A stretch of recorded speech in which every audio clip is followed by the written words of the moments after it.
Good morning and welcome to Essential Ingredients. I'm your host, Justine Reichman. With me today is Connor Godfrey. Connor, welcome to Essential Ingredients. Hi, Justine. Thank you for having me on. I really appreciate it. Oh, it's my pleasure. So for those not familiar with you, Connor, or that you're a new name to them, can you introduce yourself, what you do, and the name of your company? Yep. I'm Connor Godfrey. I'm the founder of Rasāsvāda. We are a spirit restorative company that is focused on helping you on your lifelong journey. So what is your goal with Rasāsvāda? So our goal with Rasāsvāda is to help you on your journey. Our first range of products are 3 non-alcoholic spirits that are made of 100% plants and contain 0% preservatives. And they're inspired by traditional Chinese medicine and other Eastern medicinal modalities. What about your background made this something you wanted to pursue or inspired this journey? That's a great question. So for me, I grew up around Eastern medicine. My cousin had started a tea company about 25 years ago called Rishi Tea. So I've learned a lot about the healing, practices and arts associated with Eastern medicine. And when I was going through a difficult period in my life, I was dealing with a lot of sort of personal and professional unrest, let's say. I was in a serious relationship that had ended, and the job that I was in had sort of run its course, and I was, really trying to figure out what I wanted to do with the rest of my life. Some might say I was going through a quarter life crises, for lack of a better term. So I really, turned to a lot of that knowledge base that I grew up around, and whether it was placebo effect or not, it really seemed to help me. And I thought that I might be able to take that and help others on their life journey. I love that. Thank you so much for sharing that, because I know it's personal, but I feel like sharing stories like that is what connects with other founders and their inspiration to be able to build their new business or come up with their next great idea. So I'm curious, I know you've had a lot of access to Eastern medicine. And I know you didn't study Eastern medicine. So how do you gather enough information that you could prove? I don't know if you did studies or if you did, focus groups, et cetera, to be able to create these different products to deal with these different stressors when you're going through this in life. Yeah. I mean, to be completely frank, a lot of my research was, done by reading books or desktop due diligence, or consulting with people that did know more than myself.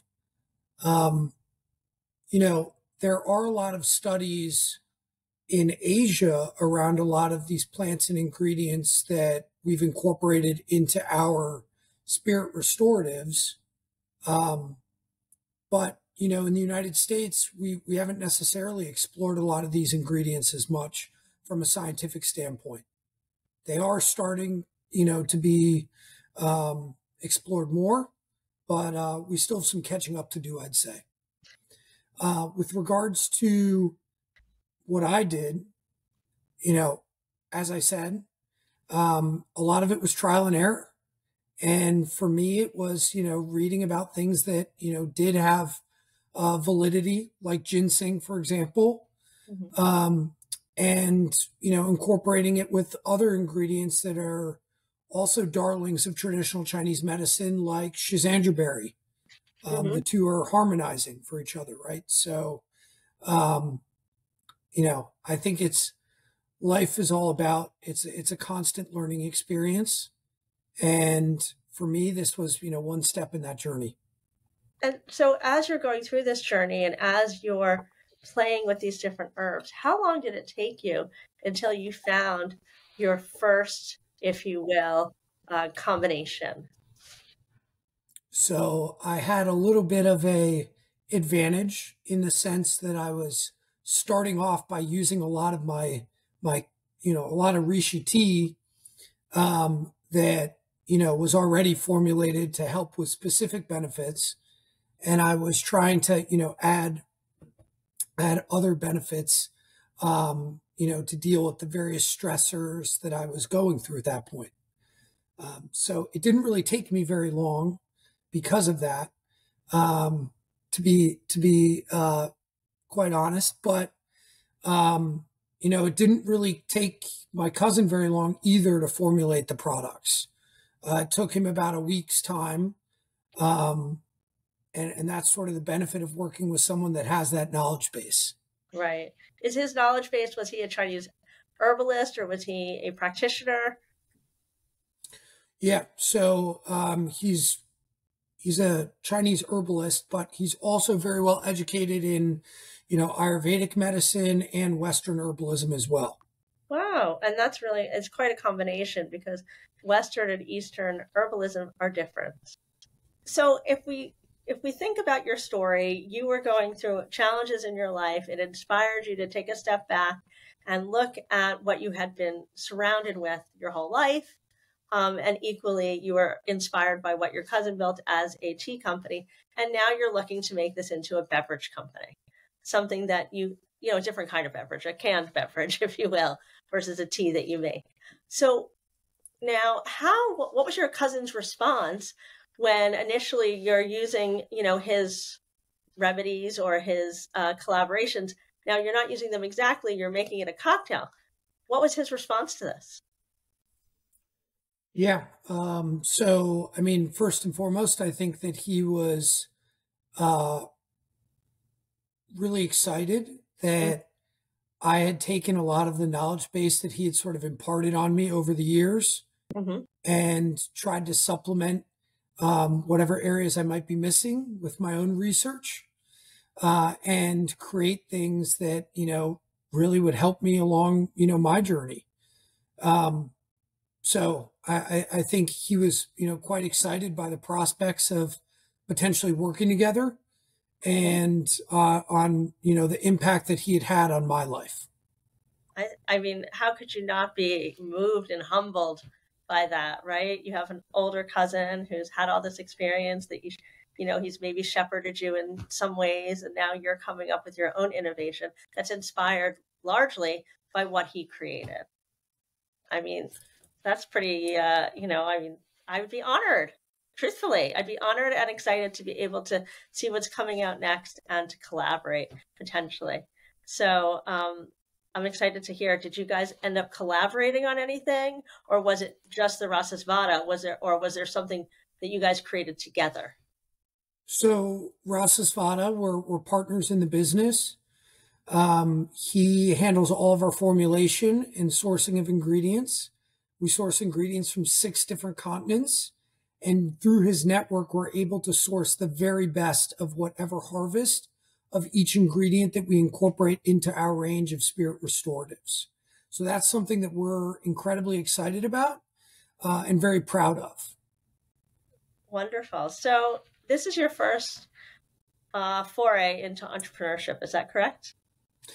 That is correct. I did find out later that I am a 6th generation entrepreneur, actually, but it is my first foray into it. I used to work in private equity before doing this. And as a 25-year-old, I think I thought that I knew maybe a lot more than I did. And I thought that I was sort of had all the skill sets needed to grow a business. But, I think I was in for a rude awakening when I first started working on it. But it's been one of the best learning experiences I ever could have asked for. I agree. I mean, I think of my journeys as an entrepreneur often as an MBA on the job. I got my MBA by working, by doing. That's right. Right. That's right. There's no better way of learning than through experience. So now you have your business, and this is your first entree, and I'm sure being partnered up with your cousin, it allows you to focus on your vision for what you want to do and also have the advantage of having his expertise of running a successful business. So what were you most afraid of when you started this business that maybe when you look at it now, you're like, okay, that was easy, or, that's crazy. How could I have been nervous about that? This is really what I should have been nervous about. Because we all have these misconceptions. That's a great question. I would say um, I probably wake up every day with many fears, the largest being the fear of failure. But for me, at least, what I've quickly learned is that hurdles, impediments, um, things going wrong will occur every day. But with more and more experience, you gain better visibility into a lot of these things that will wind up happening, and you're sort of better able to navigate those potential pitfalls, let's say. So I would say, there isn't necessarily one thing, but I think, we've been, through experience, been able to really, navigate the waters a lot better than in the past. I think that there's a lot to be said for, just going in there like you did and working with your cousin and, eyes wide open, but, everything's new. So if you're looking at it from that perspective, everything is scary, right? Like you said, you've got a lot of fears. But now, if you look at this a few years later, how do you regard those fears? I mean, I think, one of my big sort of philosophical things is that I believe that um, adversity, one thing my dad always told me when I was growing up is, times of adversity or moments of adversity are what sort of truly shape you as a person and your character. And I now take all of these moments as, how am I going to respond to these various periods of adversity or moments that occur?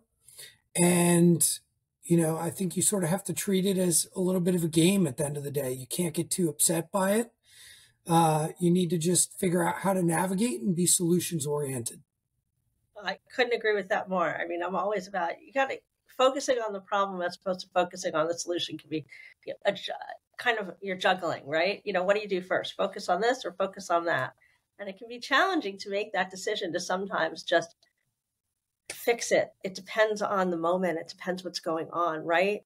Sometimes you got to fix the problem in order to focus on the next step, but other times you just got to focus on fixing it and then going back to figure it out. So I don't know if if that's been part of your process and navigating that and trying to understand, am I supposed to fix it first or am I supposed to solve it first?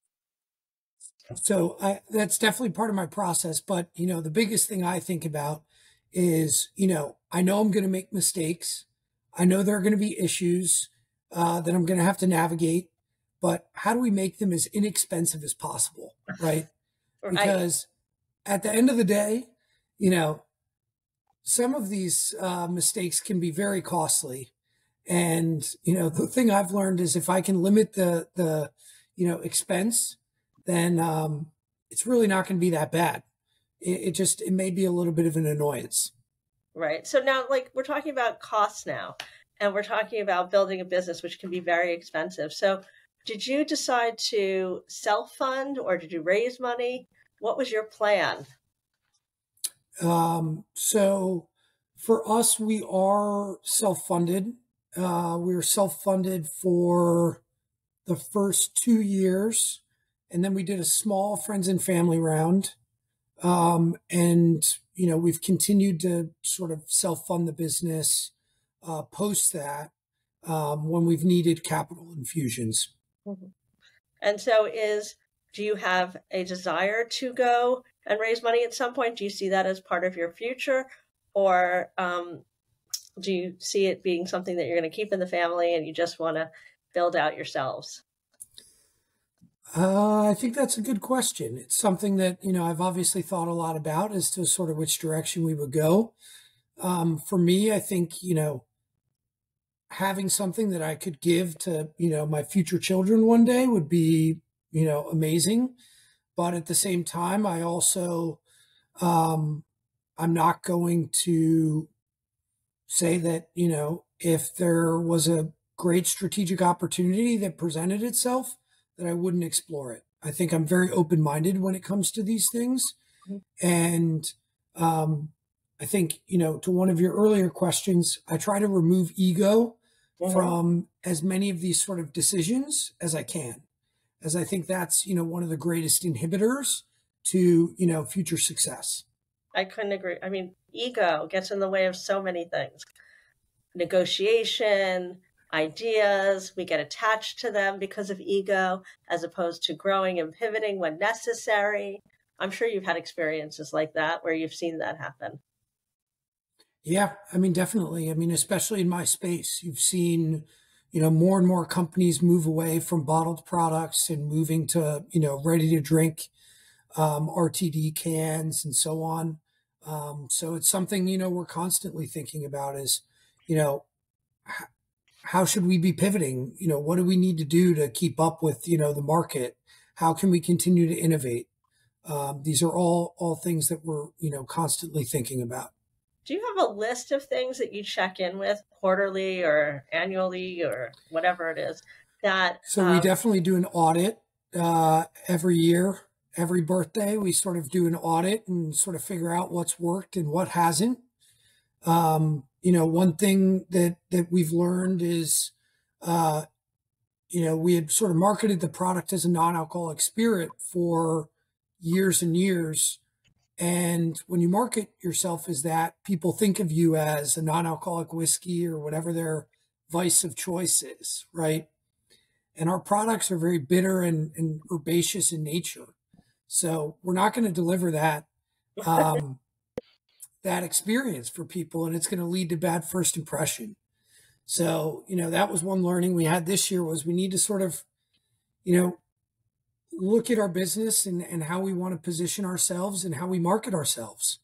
And we think, we should be really focusing more on a lot of our roots as, a traditional a company that's based on traditional Chinese medicine Mhm. and based on other, Eastern medicinal modalities that have been practiced for hundreds of years. Let's talk about that. Our products are made in the same way. We use the same ingredients and, we see a lot of the benefits ourselves and in customer interviews, our clients talk about, the differences that our products have made in their lives. So let's focus on those Can you benefits share a rather than, story? Can you share a story about one of your customers and the impact it's had on them? yeah. I mean, one of my clients, she's been an incredibly loyal client, been with us, from the beginning. We had launched in June of 2020, so obviously very interesting time to launch a business during COVID. Um, Ruby Artemisia is sort of her product of choice, and she unfortunately had to deal with a really bad case of COVID. And she said the only thing that really helped her was Ruby Artemisia. And I, it's something I've thought a lot about as to, what could be some of the reasons for that.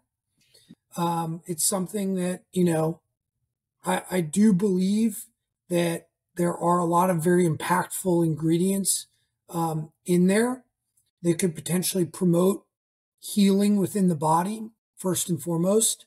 Mhm.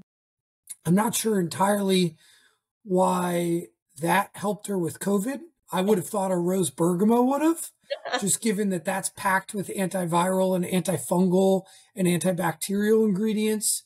It's packed with ginseng um, and schizandra. When they're combined together, that's thought to boost immunity.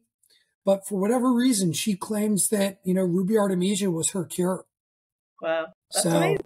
So, What a great story because so many people have gone through COVID. So many people have long COVID. So many people are tired from COVID weeks after they have COVID. But to be able to have something that really has no side effects, correct?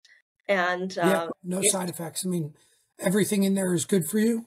Um, there are tons of adaptogenic ingredients in there. So the whole premise around that is that you can sort of have them, in perpetuity. But I mean, given your background, Justine, not all of these ingredients you should really consume every day necessarily, or there are people that, talk about that from a TCM standpoint, that your body sort of acclimates to some of these ingredients and you don't get as many of the benefits necessarily. But, uh, I think the brain is very powerful.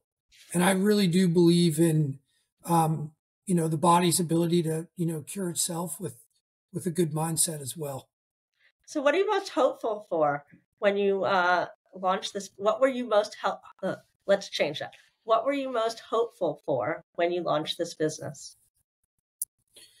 That's a great question. I mean, first and foremost, um, my goal was always to try to help others that were dealing with periods of adversity in their life, much like I was when I started the company.